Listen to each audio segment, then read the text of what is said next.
নমস্কার বন্ধুরা, আজ এক নতুন ধরনের কবিতা নিয়ে চলে এলাম। সমাজে, বিশেষ করে নারী সমাজের ওপর যে ঘৃণ্য অত্যাচার চলছে তার প্রতিবাদে লেখা আমার একটা কবিতা। আজকের নারীদের দুর্গা অথবা কালী হতে হবে, তা না হলে তাদের অস্তিত্ব তারা টিকিয়ে রাখতে পারবে না। আর দুর্গা বা কালী হতে গেলে রাখতে হবে অস্ত্র, হাতে অস্ত্র রেখে চলতে হবে। তাই সেই নারী শক্তির জাগরণের জন্যে আমার লেখা কবিতা।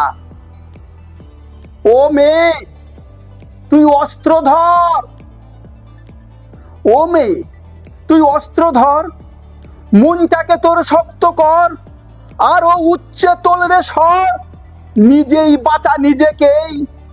সবখানে আজ দুঃশাসন, ওদের উপর নেই শাসন, বাড়ছে তো তাই সেই ত্রাসন। কে বাঁচাবে আজ তোকেই?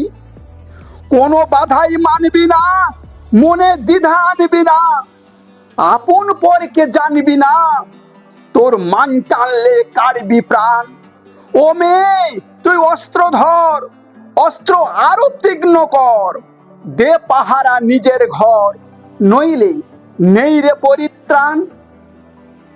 থাকে যদি অস্ত্রে জোর, টানবে না কেউ বস্ত্র তোর, কাঁদবে ওদের মনের ঘোর, হানছে যারা নারীর মান।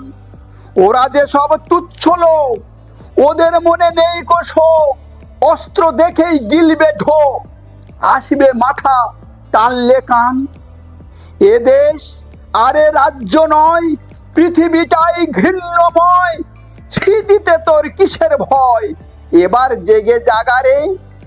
ও মেয়ে তুই অস্ত্র ধর, জেদটা আরো তীব্র কর, প্রতিবাদের তোলেরে ঝড়, ওদের পাঠা ভাগাড়ে। মুক্তি যদি পেতে চাস, করছে যারা সর্বনাশ, কররে তাদের দর্পনাশ, কাউকে তো আজ ছাড়বি না। ওদের ঘরে মেয়ে রয়, তবু ওরা এমন হয়, ওদের মেয়ে মন্দ নয়, সঙ্গে নিতে পারবি না। তোরা যদি এক থাকিস, ভালোবাসার রং মাখিস, লক্ষ্য যদি ঠিক রাখিস, কেউ হবে না দুঃশাসন। ও মেয়ে তুই অস্ত্র ধর, সব মেয়েদের সঙ্গী কর, থাকবে দে সব পরস্পর, বন্ধ হবেই সব ত্রাসন। নমস্কার।